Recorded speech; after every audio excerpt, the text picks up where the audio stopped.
اعوذ باللہ من الشیطان الرجیم بسم اللہ الرحمن الرحیم الحمد للہ الذی جعلنا من المتمسکین بولایت علی امیر المؤمنین و اولادہ الطاہرین الصلاۃ والسلام علی سیدنا و نبینا ابی القاسم محمد صلی اللہ علیہ وآلہ وسلم۔ آج کل جو ایک فتنہ پرور انسان وسیم رضوی جس نے کہ اپنے اس بد عقیدے کا اظہار کیا ہے کہ 26 آیات قرآن میں نعوذ باللہ من ذالک کہ یہ نبی کریم صلی اللہ علیہ وآلہ وسلم کی حیات طیبہ کے بعد شامل کی گئی ہیں، تو یہ ایک بہت بڑا بہتان ہے جو وہ دین اسلام پہ لگا رہا ہے اور اس ضابطۂ حیات کو نشانہ بنا رہا ہے جس کو اللہ نے قیامت تک کے لیے جس کتاب کو ضابطۂ حیات کہا ہے۔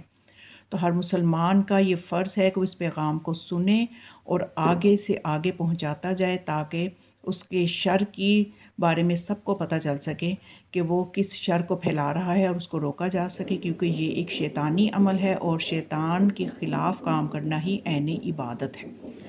تو اب اس نے جو یہ بات جسارت کی کہ قرآن کی آیات کو مشتبہ قرار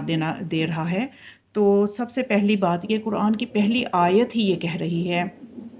کہ ذالک الکتاب لا ریب فیہ ھدی للمتقین، کہ یہ کتاب متقین کے لیے ہدایت ہے۔ جو متقی نہیں ہے وہ اس سے ہدایت نہیں لے گا، بلکہ کیا ہوگا کہ یہی قرآن آگے چل کے ہمیں آیت ملتی ہے یضل بہ کثیرا، کہ اسی قرآن کے ذریعے سے بہت سے ہیں جو گمراہ ہوں گے اور گمراہ ہوتے ہیں۔ تو یہ انہی میں سے ہے یہ شخص کہ جو خود بھی گمراہ ہے اور دوسروں کو بھی گمراہ کر رہا ہے، تو اس کا فوری سدباب ہونا چاہیے، کیونکہ یہ متقی نہیں ہے اس لیے یہ ہدایت نہیں لے سکتا قرآن سے، اس لیے اس نے قرآن کی آیات کو غلط رنگ سے دیکھا اور غلط نظریے سے سمجھا۔ اگر اس میں تقوی ہوتا تو یہ ایسی بات نہ کرتا، کیونکہ یہ قرآن متقین کے لیے ہدایت ہے، غیر متقی اس سے ہدایت نہیں لیتا بلکہ وہ گمراہی کے راستے ڈھونڈتا ہے۔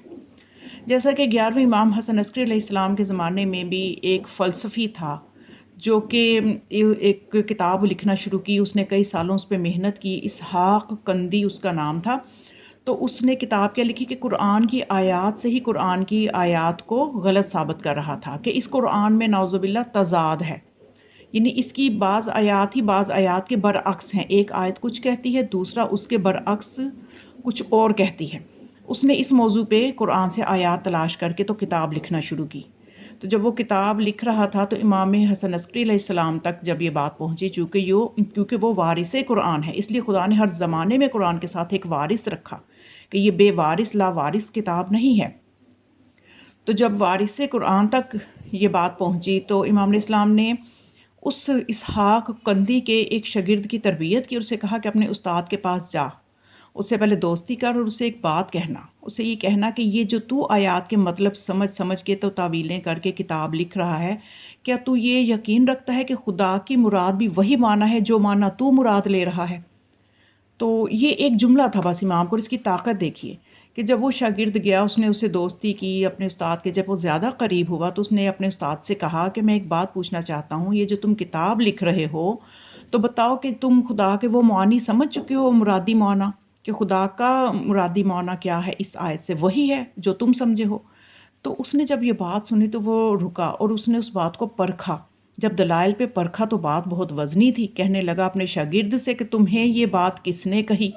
تو وہ کہنے لگا کہ چھپانے لگا کہ نہیں مجھے میرے اپنے ذہن میں آئی ہے۔ تو کہنے لگا یہ تیرے ذہن کے لیول کی ہی نہیں ہے، یہ تم مجھے بتاؤ یہ تمہیں کس نے کہی؟ تو اس نے پھر بتایا کہ مجھے یہ بات امام حسن عسکری علیہ السلام نے کہی۔ تو وہ سمجھ گیا کہ اسی گھرانے سے ہی اس طرح کے عظیم باتیں جو ہیں وہ نکل سکتی ہیں، ہم تک پہنچ سکتی ہیں۔ تو اس بات نے اتنا اثر کیا کہ اس کے دل میں نور موجود تھا کہ اس نے اسی وقت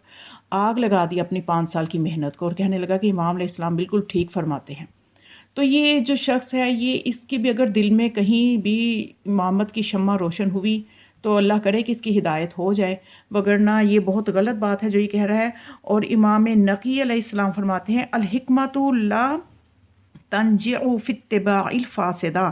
بحر الانوار میں بھی یہ روایت موجود ہے اور عیان الشیعہ میں بھی۔ تو امام فرماتے ہیں کہ حکمت جو ہے یہ فاسد مزاج لوگوں کے اندر اثر انداز نہیں ہوتی، یعنی حکمت کی باتیں جو ہیں وہ ایسی ظرف پہ اثر ہی نہیں کرتی۔ پھر ایک اور جگہ امام نے فرمایا کہ اگر جاہل خاموش رہیں تو فساد نہ ہو، یعنی فساد ختم کرنے کا ایک بہت آسان راستہ امام بتا رہے ہیں کہ جاہل اپنی زبان بند رکھیں تو معاشرے میں فساد نہ ہو. کوئی اس میں تگدو کی ضرورت نہیں ہے. بس جہلا اگر اتنا سمجھ لیں کہ ہمارے پاس علم نہیں ہے تو ہم نے بولنا نہیں ہے تو معاشرہ بہت بڑے فساد سے بچ جائے. اور منتہی الاعمال میں امام تقی علیہ السلام کا فرمان ہے من عمل علی غیر علم افسد اکثر مما یصلح، کہ جو شخص بغیر علم کے عمل انجام دیتا ہے وہ اصلاح کرنے کے بجائے زیادہ فساد کرتا ہے. یعنی جتنا وہ اصلاح کرنا چاہتا ہے اتنا ہی وہ فساد ہی کرتا ہے، اور اس کو اس چیز کا علم بھی نہیں ہوتا کہ وہ بجائے اصلاح کے فساد کر رہا ہے. تو یہ شخص بھی اسی روایت کی روشنی میں ایسا ہی ہے کہ اپنی طرف سے اصلاح کے لیے نکلا ہے، لیکن ایسا جاہل مرکب ہے کہ اس کو اندازہ نہیں ہے کہ یہ فساد پھیلا رہا ہے. اور یہ دین کی ضروریات کا انکار کرنا، مسلمات دین کا انکار کرنا انسان کو عین مرتد کر دیتا ہے، جس کی سزا اسلام میں بہت سخت ہے. تو بس یہ وہ پیغام ہے جو میں دینا چاہتی تھی کہ بحیثیت ملت شیعہ ہمارا جو نظریہ ہے وہ یہی ہے کہ قرآن الحمد سے لے کے والناس تک سارے کا سارا ختمی مرتبت جناب رسول خدا صلی اللہ علیہ وسلم کی حیات طیبہ میں تدوین ہو چکا تھا. تبھی تو آپ نے فرمایا تھا انی تارکن فیکم الثقلین کتاب اللہ و اطرتی، میں 2 چیزیں چھوڑ کے جا رہا ہوں، اللہ کی کتاب اور میری اطرت. کتاب کا مطلب لکھی ہوئی، یعنی قرآن لکھا جا چکا تھا. تو یہ ہمارے پاس اور بھی بہت سے تاریخ کے اور قرآن میں بھی بہت سے دلائل موجود ہیں کہ یہ قرآن سارے کا سارا آپ خود مدون کر کے گئے تھے. تو بعد میں قراتیں ہیں جو مختلف خلفاء کے ادوار میں ان پہ کوئی ورکنگ ہوئی ہو، لیکن کہ قرآن ہمارے نبی کے ہاتھوں کا ہی تدوین شدہ ہے، ان کے حکم سے تدوین ہوا ہے، ان کے حکم سے مدون ہوا تھا. تو بس ہم سب کو یہ بات سمجھ لینی چاہیے کہ ہمیں قرآن کی جو ایمان ہے قرآن کے بارے میں وہ یہی ہونا چاہیے کہ سارے کا سارا الہی کلام ہے، اور اس میں نہ کوئی کمی بیشی کر سکتا ہے اور نہ ہی کوئی کمی بیشی اس میں قیامت تک یا کبھی بھی ہو سکتی ہے. والسلام علیکم ورحمۃ اللہ وبرکاتہ.